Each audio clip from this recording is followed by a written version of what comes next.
Mike's Daily Podcast. How are we doing today? That's the question we're all asking. Mike's Daily Podcast. It's episode 2225, and I feel alive. My name is Mike, and I like to dance sometimes when no one's looking, especially not you. Don't look at me dance. Stop looking at me. But hey, if you want to see a video that I do every day, there's a quick little short clip that I do on my YouTube channel and also at Mike's Daily Podcast. Mike's Daily Podcast.com. Hey, check it out because I do it. And if you don't watch it, then no one cares and then no one watches. Mike's and I don't care Daily if you watch it or not. Just Podcast. Don't look at me when I dance. Yeah!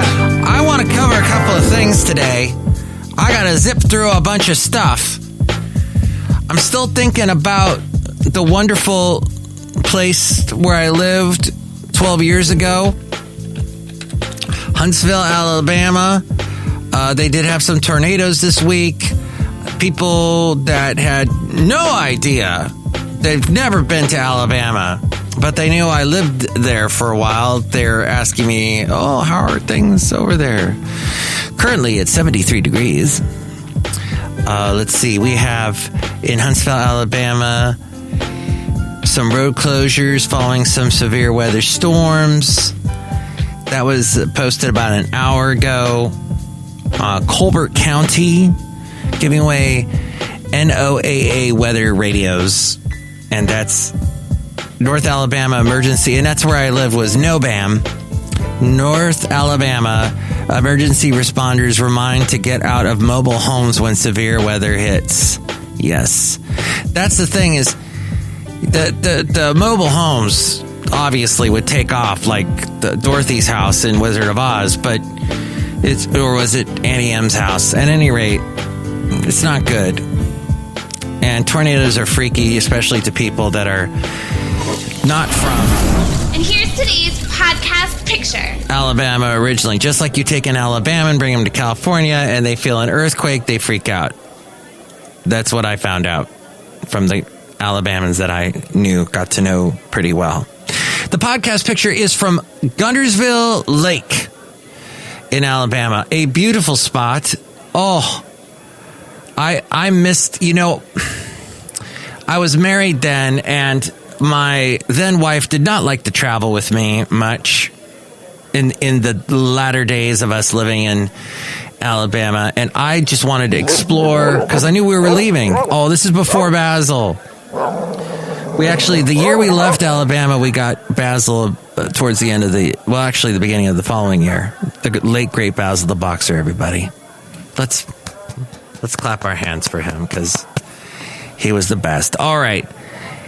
In Gunnersville Lake. It's a lake that gets fed by the Tennessee River. So a lot of water suddenly stops in the Gunnersville Lake. And it's beautiful. It's huge. It's green. All kinds of water activities. And I went there one day. I remember I had coffee. I posted a podcast picture of this coffee place, a coffee house I went to in Arab, which is, looks to be about, maybe a little less than 10 miles from Gunnersville Lake. But there's still a place, there's actually a town called Egypt near Arab in Alabama. Yes, they say Arab, not Arab. Arab. In fact, the guy that drove my car, I put my car on one of those big, trucks that carry about 6 cars or more. I put my car on one of those. That guy drove from Arab, Alabama, all the way to San Leandro, California, and dropped off my car in the middle of Llewellyn, just right there in the middle of the street. And I was freaking out. I'm newly moved to the Bay Area. This is about 12 years ago. Fun times. But in Arab is a cool coffee house that also you could buy canoes and kayaks and stuff. It was all about lake living, and I miss it. I miss it. I really, really, really, really at this moment want to go back. Because some stuff happened today where my job did not leave me behind. I wanted to enjoy my weekend. Nope. My job's like, knock, knock, knock. Hey, Mike, you got to do this, this, and this. Ugh. But let me tell you something. If you are at a job and you don't like where it's going, and you don't like, I'm not getting promoted, I'm not going anywhere. Here's a couple of things to remember about moving ahead, and that is learning to become completely irreplaceable, becoming truly essential, indispensable. Well, some bosses say everyone's replaceable, but there is a way of becoming a coveted asset to your company, unique, a unique person that no one wants to let you go. And there are some people that just expect to be promoted. No, you got to become essential, indispensable. First, this is from themuse.com, by the way. I'm pulling this from their website.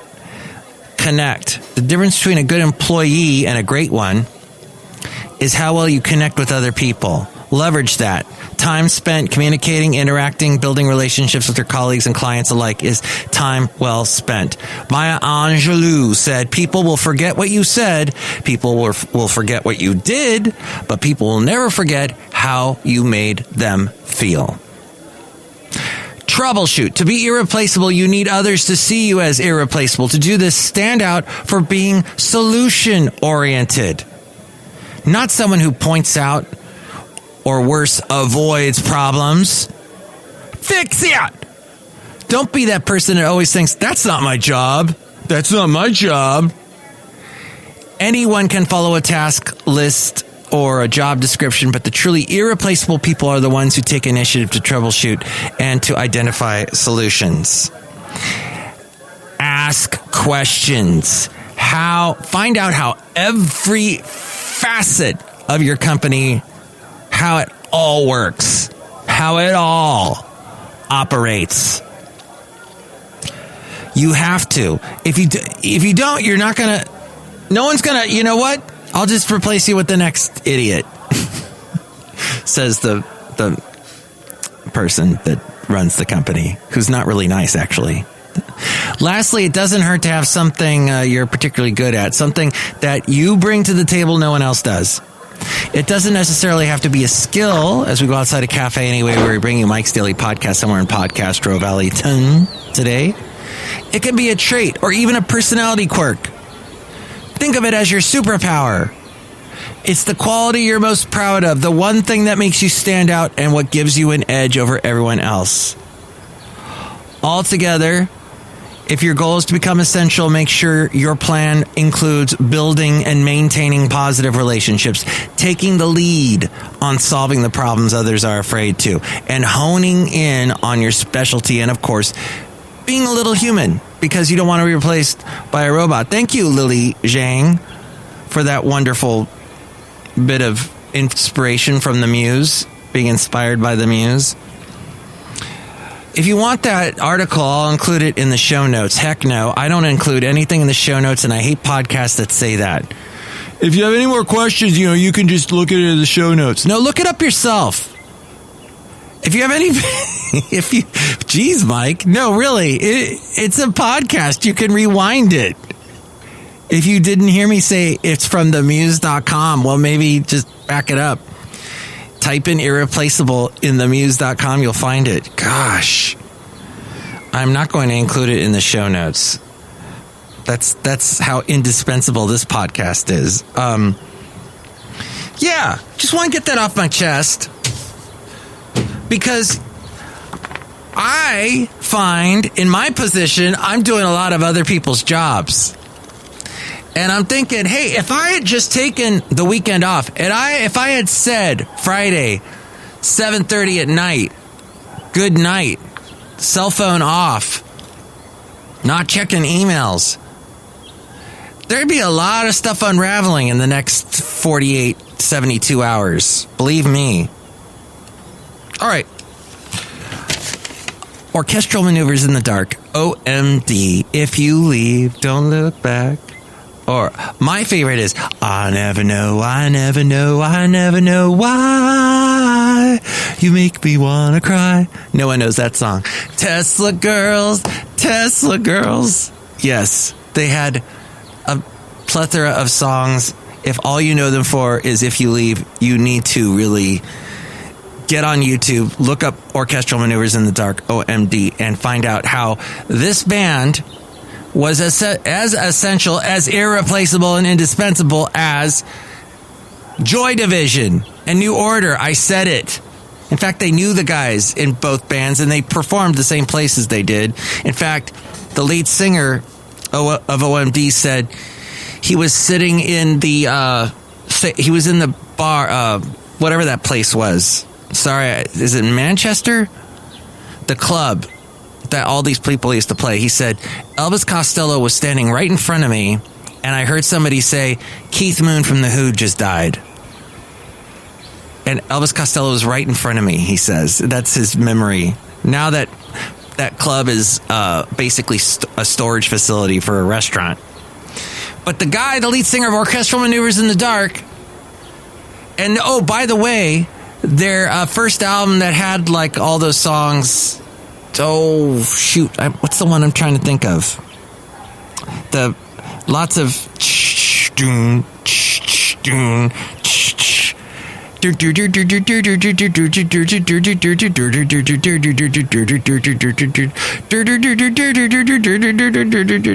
all that was done with keyboards that they basically stole. Not they didn't steal, but they got like they found them as cheaply as possible. Like at all secondhand stores and whatnot and hand-me-downs. And they basically took all this equipment and Frankensteined it together to make this music that people weren't hearing anywhere. That they were just exploring the synthesizer world in the late 70s. But what I do want to say is Orchestral Maneuvers in the Dark, they still tour. There's a recent concert up on YouTube, and the lead singer does the weirdest things with his arms now when he's singing. He's like doing this weird flailing around, not in a Michael Stipe way, but in a very just, I don't get what he's doing. So I hope he's okay. And then I want to say this. Back to my job. Oh, here's one other thing I wanted to discuss before we do that, though, is people, I've known some interesting people in my life that have weird facial expressions. Like you'll talk to them and they just do this weird look at you. Like they don't realize their default listen face is just off. Like their jaw drops, or they have this look at you like they're angry, but they're just listening to you. They have a weird default face. But what's interesting is during this whole coronavirus and the pandemic is that we have masks on that hide some of that goofy expression, the goofy mouth expressions. So maybe it's a good thing. These people that just stare at you like, are you really listening to me? Are you really hearing what I'm saying? You're just like, You kind of look like you don't care much.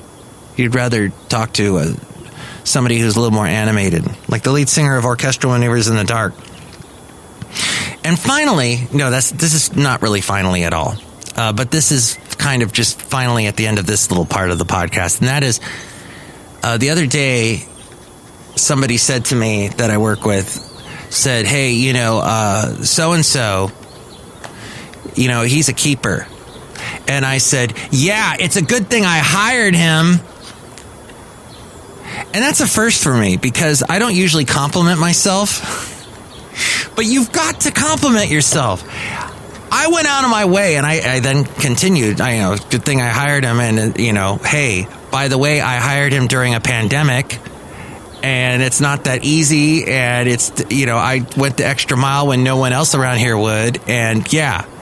Compliment yourself. If you're doing all that stuff, by the way, to try and get promoted, becoming irreplaceable, indispensable, Beyonce, truly essential, then You need to tout yourself, tout your achievements. Oh, I did this and this. I mean, don't do it obnoxiously. Don't like call up your boss and say, I did this and I did this and I did it. No, that's a little too much.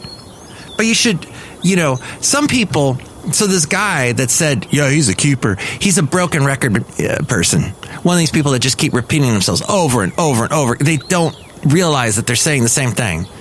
And yes, I like to bring up Basil the Boxer, the late great Basil the Boxer, every podcast. But that's necessary and important. But this guy always brings up, yeah, he was a good find. Yeah, I found him and I hired him. So every time he broken records that, I'm in a broken record, I hired him. Okay, now that we put that out there,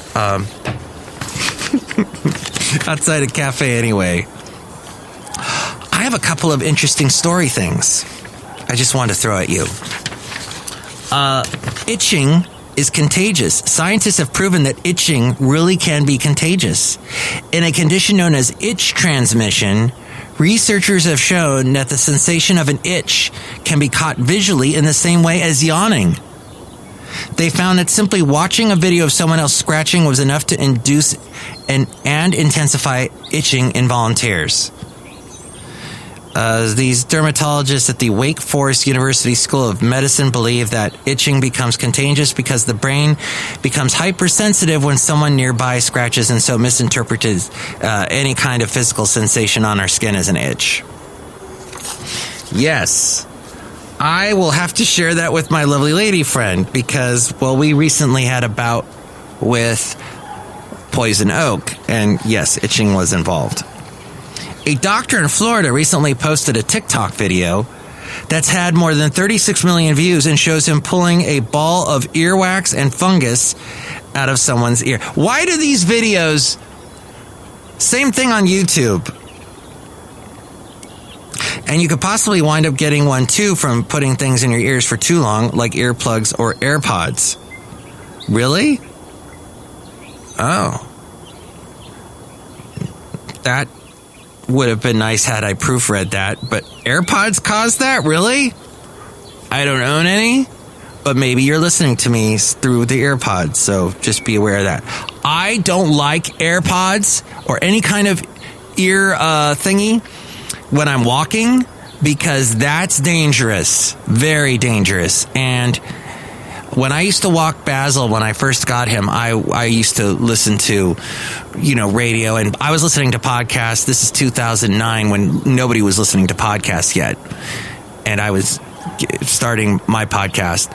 And, people would suddenly pop up out of nowhere and I didn't hear them and it would scare me. And, Basil, all of a sudden, there's a dog because the other guy is walking a dog and they're barking or whatever.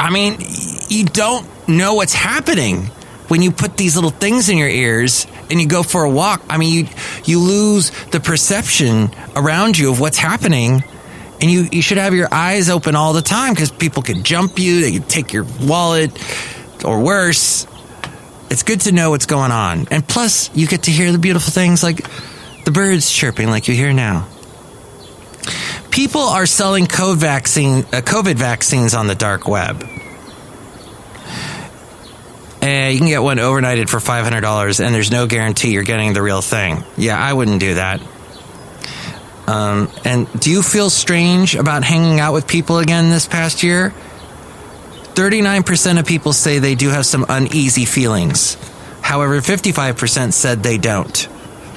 If you want to turn off your camera during Zooms, here's a great reason to. It's good for the environment. Video conferencing uses a lot of energy, and a new study found turning off your camera can reduce the amount of energy you use by 96%. Pepsi and Peeps. Yes, Peeps. We're getting close to Easter. So much so I quoted a Bible verse last podcast. Pepsi and Peeps just announced that they've teamed up to make a new soda for Easter. And it's Pepsi, but with a Peeps marshmallow flavor added in. Ew, I'm not a fan of Peeps. You either love them or hate them. You can win a 3-pack in a social media contest they're running. Woohoo. Heinz, you find out more in the show notes. Yeah, right. Heinz just keeps on releasing condiment mashups. They've just announced 2 new ones. Sweet Ketchili, which is a mix of ketchup and sweet Thai chili sauce. And Buffa Ranch, which is buffalo sauce and ranch. The mother from Arrested Development, Jessica Walter, died. Jessica Walter, she was also on Archer. She was on Dinosaurs. She was 80. Also on Grand Prix, Play Misty. She was in Play Misty for me? Wow. Oh, she died in her sleep. By the way, Burgess Meredith, he passed away a long time ago. He's the old guy from Grumpy Old Men that says, you need to... Well, he says a bunch of stuff that's really like you would never hear a grandfather say. Very blue, shall we say. There is on YouTube a film he did for World War II where he's like 20, and it's an instructional video for American soldiers going over to England and just telling them things like, hey, the beer in England is warm. Don't ask for ice. They don't have any. And he talks to the camera, and you're like, oh my gosh, this is the old guy. So you need to watch that, and then look up Burgess Meredith, Grumpy Old Men. And there's like a Supercuts reel that's got all the best parts he's ever done. And do not have the kids around when you watch that. But it's a fascinating thing, because you see this guy, he had quite a life. He lived his entire life out on film. And just you get an appreciation for someone's life, basically. Maybe someone will have an appreciation for my life listening to all 2,225 podcasts that I've done. A possible toilet paper shortage may be on the horizon because of that shipping container shortage. That same shortage could cause coffee to become scarce. There's a huge demand from Chinese companies that want to ship their goods to North America. Consumers may start stockpiling toilet paper again. Yikes. Staples is laminating COVID vaccination cards for free through May 1st. Just so you know. So it'll last longer. Another coronavirus vaccine scam. The Federal Trade Commission says scam artists are using the coronavirus vaccine to steal people's personal information. They are sending emails and text messages to vaccinated people that read, complete this short 30-second survey about your experience with Moderna COVID-19 vaccine to select one of our exclusive reward offers. Never, ever, ever respond to a text message that you don't know where it came from. Ever. Thank you, Mike. No, it's true. It seems like just redundant and replaceable and dispensable and non-essential. But yes, it is true. People forget that. And there was something else. Oh, our local representative, Eric Swalwell. Yes, he ran for president, and then he dropped out running for president, like before anybody else dropped out. He said that in honor of, he had the honor of presiding over the House's 413-12 vote to award 3 congressional gold medals to the U.S. Capitol Police, the D.C. Metropolitan Police, and other law enforcement officers who responded to the violent insurrection and protected the Capitol on January 6th.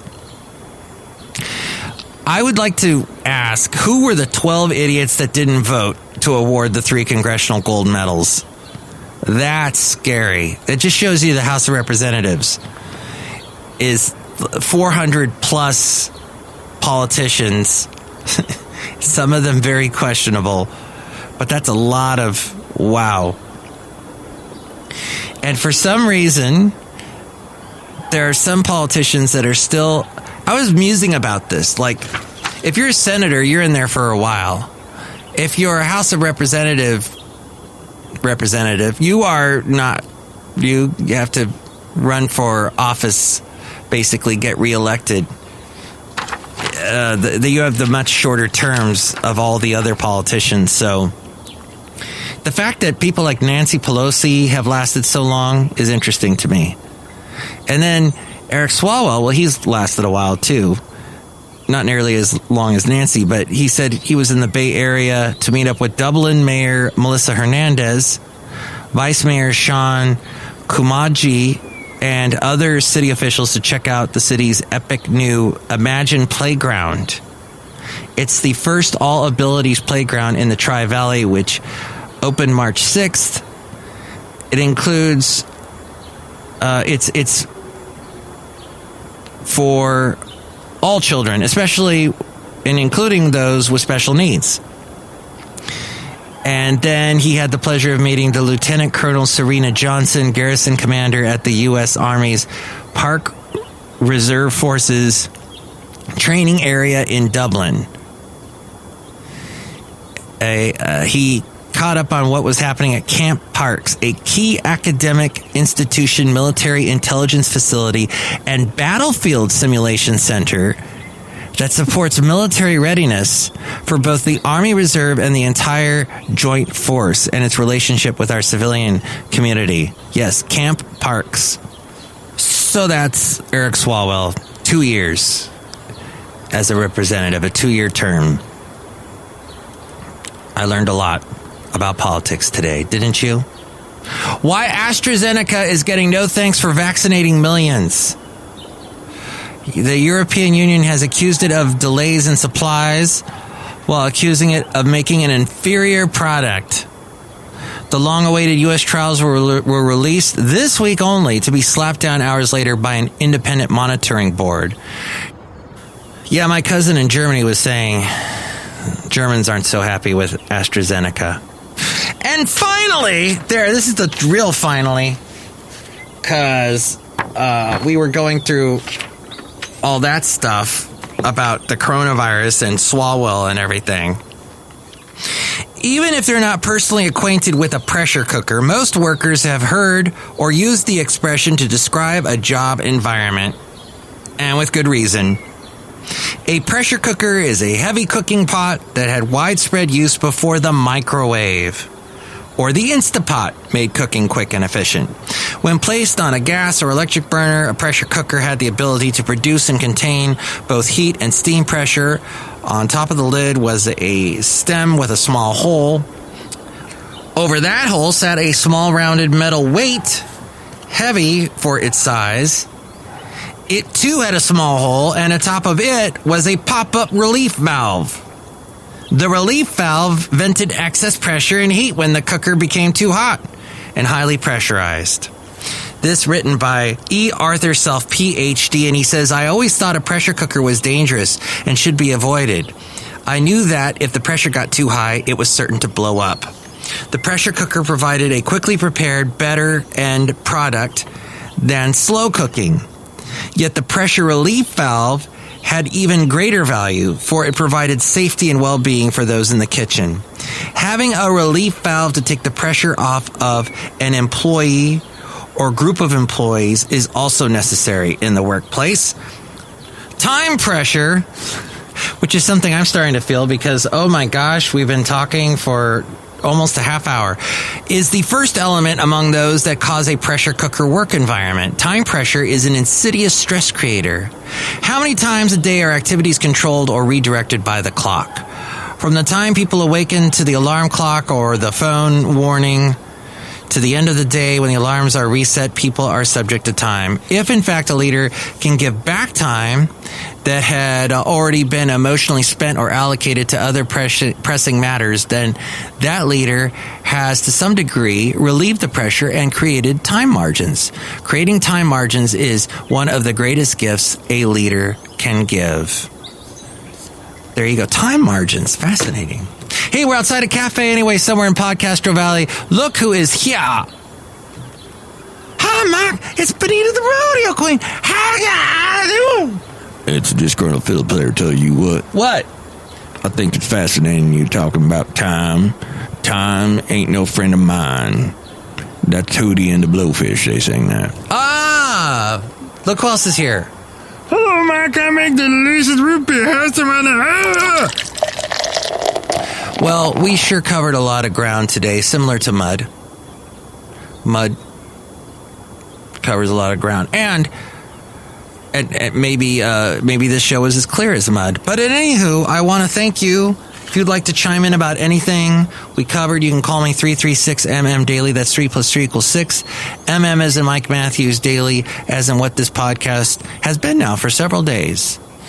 And with more on how to contact me, we have A-Frame. Oh, but don't forget, next show, we're going to have the wonderful Madame Rootabega, Valentino, and Bison Bentley. Thank you for listening. Mike's Daily Podcast is written and produced and performed by Mike Matthews. His podcast is super easy to find. Download or listen to his show and read his blog at MikesDailyPodcast.com. Email Mike now at MikesDailyPodcast@gmail.com. See you tomorrow. Bye!